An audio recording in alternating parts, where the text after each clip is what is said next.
comentar totalmente sem roteiro sobre um dos livros que eu tô lendo, que eu tô amando demais, que é o Antifrágil, do Nassim Taleb. Aqui no Brasil saiu com o subtítulo de Coisas que se beneficiam com o caos.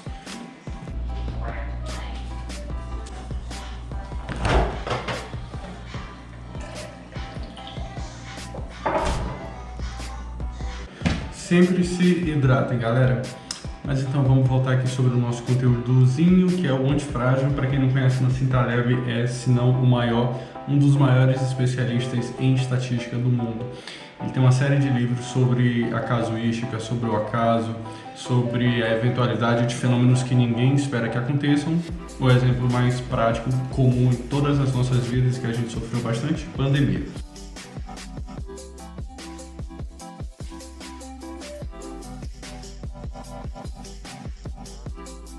Aqui nesse, eu acho que é o último livro dele, se eu não estou tão maluco como eu costumo ser, ele vai falar sobre o conceito de antifrágil e não, você não precisa ler os livros anteriores para entender sobre o que ele está falando. I wanna be yours, I wanna be yours.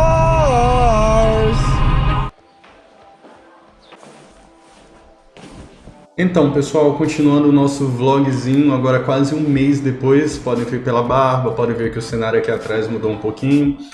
O que eu quero falar sobre o Nassim Taleb hoje? Como vocês puderam ver, eu botei um trechinho aí, que era eu tirando um plantãozinho lá em Lusiânia, um lugar que é muito incrível, inclusive fica a dica aí para quem assumir nos quadros da Polícia Científica, é um excelente lugar para você ficar lotado.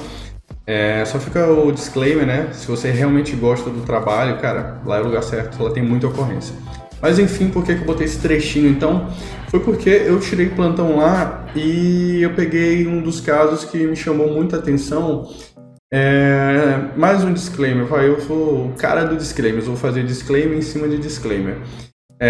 Não são muitos os casos que chamam a minha atenção, mas esse me chamou, acho que a cada 2 anos um outro caso ali me chama a atenção.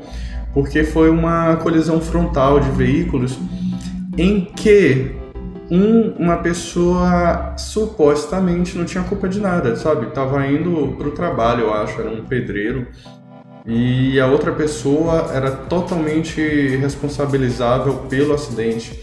Supostamente estava alcoolizada, isso vai sair só depois com os resultados laboratoriais.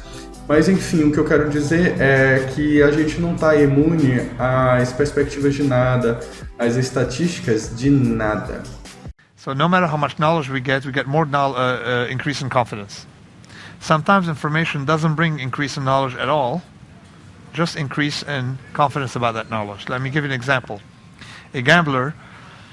A horse bookmaker, you see, it's predictable and it's mediocre stand. You can understand they're good at horses, but if you give them 10 pieces of information, they do better than with 50.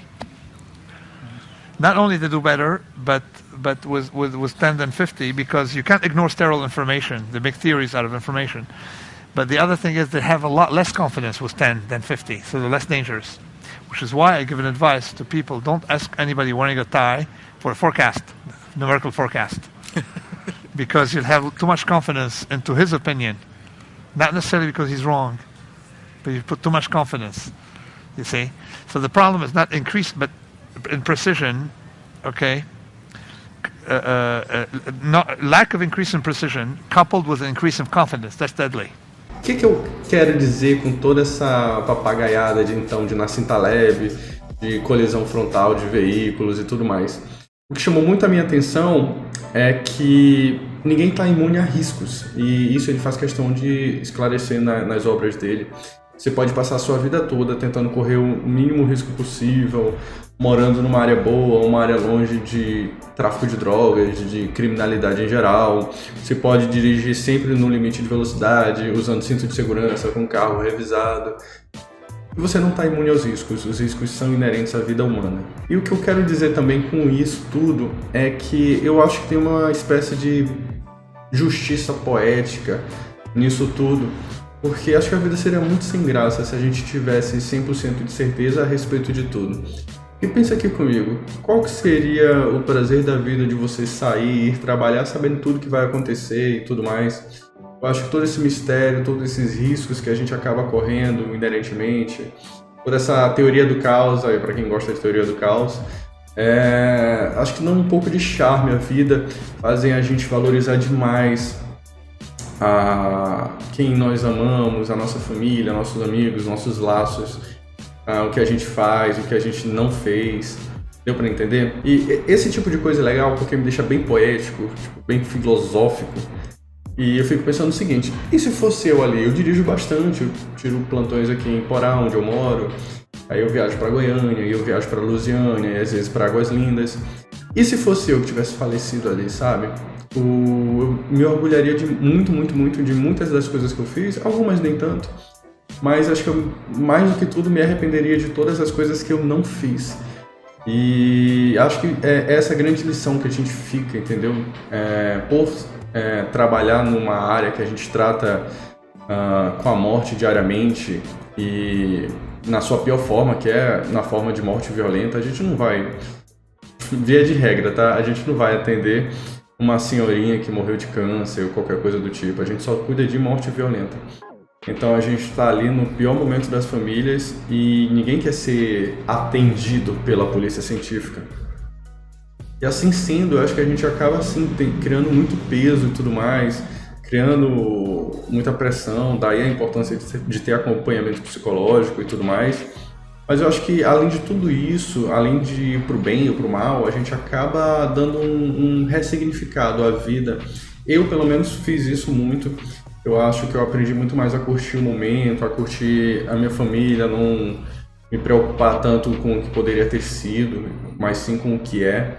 E eu acho isso muito poético, muito bonito mesmo, porque é que nem eu tenho alguns amigos que serviram nas Forças Armadas e tudo mais, e eles dizem que é uma experiência que você leva para a vida. E eu diria que trabalhar na medicina legal é uma dessas experiências que você leva para a vida, principalmente se você vai trabalhar no trato com os familiares, não só ali na área de investigação, de descobrir qual foi a causa-morte e tudo mais, mas principalmente na parte de tratar com os familiares, porque eu tenho quase 5 anos de serviço de casa e eu já vi de tudo. Eu já vi dos familiares que chegam lá divertidos, chegam rindo e tal, ficam relembrando as memórias daquela pessoa que faleceu.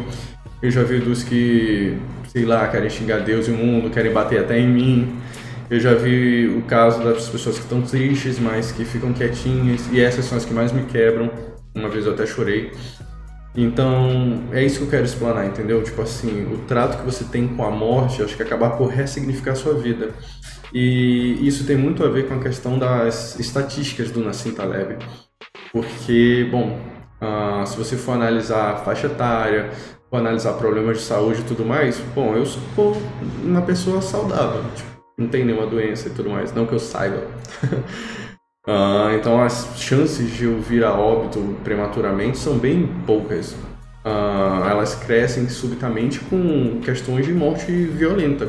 Afinal de contas, eu sou negro, sou jovem, e se você for pegar um gráfico que analise as estatísticas de morte violenta, elas vão ser muito maiores na minha população, homem jovem e negro.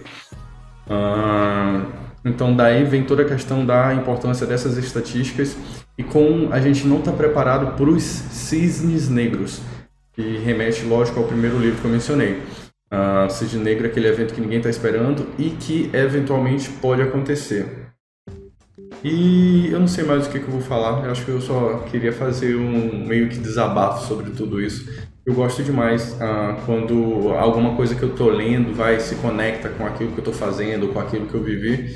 E foi o que aconteceu agora nesse final de 2022 com essa ocorrência que chamou muito a minha atenção, de uma pessoa que supostamente não tinha nada a ver, estava no lugar errado, na hora errada, num trecho que tinha mais de, sei lá, aparentemente 80 quilômetros. E foi justamente naquele trecho ali em que uma outra pessoa supostamente dormiu no volante e houve a colisão. É triste, mas é o que aconteceu e não tem como mudar.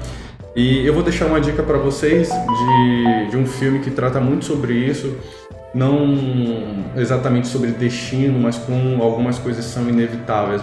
É porque eu não gosto do termo destino, mas que trata sobre isso, sobre a certeza de acontecimentos e tudo mais. É o Sinais, um filme com o Mel Gibson, com o Joaquin Phoenix. Vale muito a pena ver esse filme é incrível, um dos melhores filmes que eu já vi. ele não chega a ser, pelo menos na minha opinião, nenhum filme cristão e nenhum filme sobre alienígenas. O plot, é claro, é um fazendeiro, um padre que perdeu a fé e cuida de uma fazenda, e começam a acontecer alguns eventos bem extraordinários envolvendo alienígenas. É bem legal, é um plot incrível do Shyamalan, o diretor. Acho que vale a pena. Vou deixar essa dica para vocês então. E acho que o vídeo de hoje é isso, galera. Espero que se cuidem, espero que fiquem bem.